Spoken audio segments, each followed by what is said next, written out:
Tahukah kalian bahwa letak astronomis adalah letak suatu tempat atau wilayah berdasarkan letak garis lintang dan garis bujur? Lalu, apa itu garis lintang? Garis lintang adalah garis imajiner atau garis khayal yang melingkari bumi ditarik dari arah barat hingga timur. Sedangkan arti dari garis bujur adalah garis imajiner atau garis khayal yang berupa garis lurus yang menghubungkan bumi dari kutub utara hingga kutub selatan. Nah, sekarang yuk kita cari tahu letak astronomis dari negara Indonesia. Letak astronomis Indonesia secara detail berada di antara 6 derajat lintang utara sampai 11 derajat lintang selatan dan 95 derajat bujur timur sampai 141 derajat bujur timur. Letak astronomis Indonesia tersebut ternyata memberikan pengaruh atau dampak bagi Indonesia. Yang pertama yaitu pengaruh dari garis lintang Indonesia adalah Indonesia memiliki iklim tropis. Iklim tropis ini memiliki dua musim yaitu musim hujan dan musim kemarau. Iklim tropis juga berarti sebutan bagi daerah yang memiliki suhu hangat dan disinari oleh sinar matahari sepanjang tahun. Pengaruh berikutnya yaitu Indonesia kaya akan fauna dan flora. Secara singkat, flora adalah tumbuhan dan fauna adalah hewan. Persebaran flora dan fauna di Indonesia dipisahkan oleh garis Wallace dan juga garis Weber. Garis Wallace adalah garis imajiner atau garis khayal yang memisahkan flora dan fauna Indonesia bagian barat dengan fauna dan flora Indonesia bagian tengah. Sedangkan garis Weber adalah garis imajiner yang memisahkan flora dan fauna Indonesia bagian tengah dengan flora dan fauna Indonesia bagian timur. Persebaran flora di Indonesia pada bagian barat disebut dengan tipe asiatis. Hal ini dikarenakan banyak flora di bagian barat yang hampir sama dengan flora di benua Asia. Wilayah Indonesia bagian barat meliputi Pulau Jawa, Pulau Sumatera, dan Pulau Kalimantan. Terdapat beragam flora di bagian barat Indonesia dengan sifat heterogen atau bermacam-macam, terutama yang dipengaruhi karena iklim hujan tropis dengan curah hujan yang tinggi. Beberapa variasi tumbuhan yang ada di Indonesia bagian barat antara lain jenis tanaman jamur, paku, lumut, mahoni, damar, dan meranti. Terdapat juga banyak jenis hutan seperti hutan hujan tropis, hutan bakau yang berada di pesisir pantai, dan juga hutan musim. Hutan hujan tropis merupakan suatu bioma hutan yang selalu basah sepanjang tahun. Curah hujan yang turun di tempat ini cenderung tinggi, dengan curah hujan bisa mencapai 2000 mm per tahun. Hutan hujan tropis merupakan rumah bagi sebagian flora dan fauna yang ada di dunia. Selain memiliki keanekaragaman tumbuhan yang tinggi, hutan hujan tropis juga memiliki fauna yang beragam. Binatang-binatang yang menghuni hutan ini seperti mamalia, reptil, burung, amfibi, dan serangga.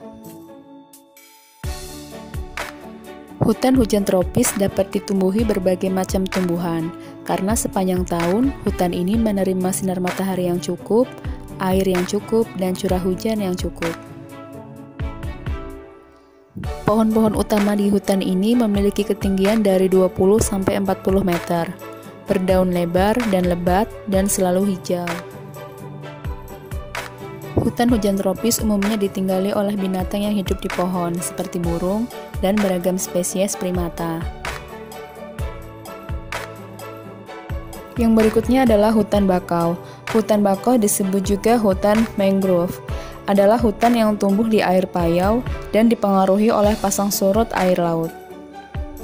Beberapa manfaat dari hutan bakau ini adalah mencegah erosi dan abrasi pantai, berperan dalam pembentukan pulau dan menstabilkan daerah pesisir, serta sebagai tempat hidup dan sumber makanan bagi beberapa jenis satwa. Banyak sekali ya manfaat hutan bakau ini. Hutan musim tumbuhannya bersifat homogen atau sejenis.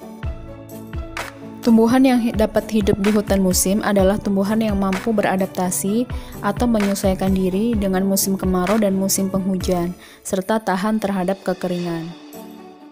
Pada musim kemarau, di hutan musim, sejenis tumbuhan tertentu menggugurkan daunnya, seperti pohon jati, sedangkan di musim hujan, tumbuhan tertentu menghijau kembali. Jenis pohon yang ada di daerah hutan musim yaitu pohon jati, pohon pinus, dan pohon cemara. Terdapat juga beberapa flora endemik Indonesia yang khas di bagian barat, seperti misalnya adalah bunga Rafflesia arnoldi atau bunga bangkai yang berada di Bengkulu yang menjadi ciri khas dari flora tipe Asiatis. Selanjutnya kita menuju ke persebaran flora di Indonesia bagian tengah atau yang biasa disebut dengan tipe peralihan. Wilayah Indonesia bagian tengah meliputi Pulau Bali, Nusa Tenggara, dan Sulawesi. Iklim di Indonesia bagian tengah lebih cenderung mempunyai kelembaban udara dan juga curah hujan yang lebih rendah, sehingga memberikan dampak pada flora yang ada. Akibatnya, flora tipe peralihan tersebut banyak didominasi oleh hutan pegunungan, hutan sabana, serta stepa tropis karena curah hujan yang rendah. Stepa yang berupa padang rumput adalah daerah di mana curah hujan tidak mencukupi untuk membentuk hutan. Terdapat juga variasi tanaman rempah-rempah seperti pala, cengkeh, kayu cendana, menjadi salah satu kayu komersil dengan harga jual tinggi. Kayu cendana memiliki kelebihan yang tak dimiliki kayu lain. Kayu cendana mampu mengeluarkan aroma wangi alami sehingga membuatnya masuk dalam daftar harga kayu termahal di dunia. Beberapa manfaat dari kayu cendana ini diantaranya adalah sebagai bahan baku mebel atau furnitur. Dapat diolah menjadi bahan wewangian, bermanfaat untuk kecantikan, dan sebagai bahan obat-obatan herbal. Selain itu ada juga tanaman anggrek dan kayu eboni. Yang ketiga adalah persebaran flora di Indonesia pada bagian timur yang biasa disebut dengan tipe Australis. Kenapa disebut tipe Australis? Karena persebaran flora di Indonesia pada bagian timur hampir sama dengan flora di benua Australia secara umum. Wilayah Indonesia bagian timur meliputi Maluku, Papua, dan sekitarnya. Iklim yang terdapat di Indonesia bagian timur didominasi dengan hutan hujan tropis dan juga hutan pegunungan. Di samping itu juga banyak ditemui tanaman seperti pohon sagu, pohon nipah, dan juga hutan bakau. Daerah timur Indonesia juga mempunyai tanaman yang khas Australis, seperti pohon rasamala, si besar yang berumur panjang, dan tanaman eucalyptus. Dan ini dia peta persebaran fauna atau hewan yang ada di Indonesia. Persebaran fauna Indonesia bagian barat dikenal dengan tipe Asiatis, sama halnya dengan persebaran floranya. Hal tersebut karena fauna di bagian barat Indonesia hampir sama dengan jenis fauna yang ada di benua Asia secara keseluruhan. Wilayah Indonesia pada bagian barat pada persebaran fauna tipe Asiatis meliputi Pulau Jawa, Sumatera, dan Kalimantan. Di bagian barat, banyak dijumpai fauna tipe mamalia, reptil, burung, hingga ikan yang banyak dijumpai pada wilayah benua Asia lainnya. Terdapat banyak juga hewan endemik khas tipe Asiatis di Indonesia wilayah barat. Contohnya adalah badak bercula 1, harimau Sumatera, orang utan, kera gibbon, tapir, harimau loreng, dan sebagainya. Fauna di Indonesia bagian tengah dikenal dengan tipe peralihan. Wilayah Indonesia pada bagian tengah meliputi Pulau Bali, Nusa Tenggara, dan Sulawesi.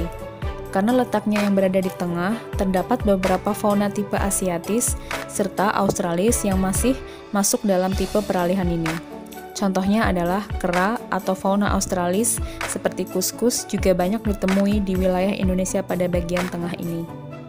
Terdapat juga beberapa hewan endemik yang menjadi khas tipe peralihan, yaitu komodo, anoa, babi rusa, dan burung maleo. Adapun Taman Nasional Komodo yang terdapat di Provinsi Nusa Tenggara Timur yang dibangun untuk tujuan melindungi komodo dan habitatnya. Persebaran fauna yang ada di Indonesia bagian timur disebut dengan tipe australis, sama seperti dengan floranya. Hal tersebut dikarenakan persebaran fauna yang ada di Indonesia bagian timur memiliki kesamaan dengan fauna yang ada di benua Australia secara umum. Wilayah Indonesia bagian timur meliputi Maluku, Papua, dan sekitarnya. Pada bagian timur, banyak terdapat jenis hewan yang lazim dijumpai di benua Australia, seperti misalnya walabi, kanguru, koala, dan berbagai jenis burung, reptil, dan juga primata lainnya. Terdapat juga beberapa hewan endemik di Indonesia bagian timur, yaitu burung cendrawasih, kasuari, dan kanguru mantel emas.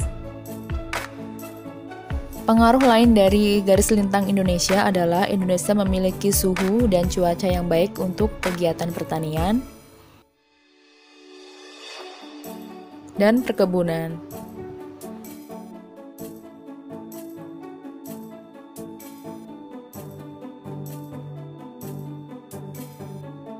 Yang berikutnya adalah pengaruh garis bujur Indonesia. Indonesia memiliki 3 daerah waktu.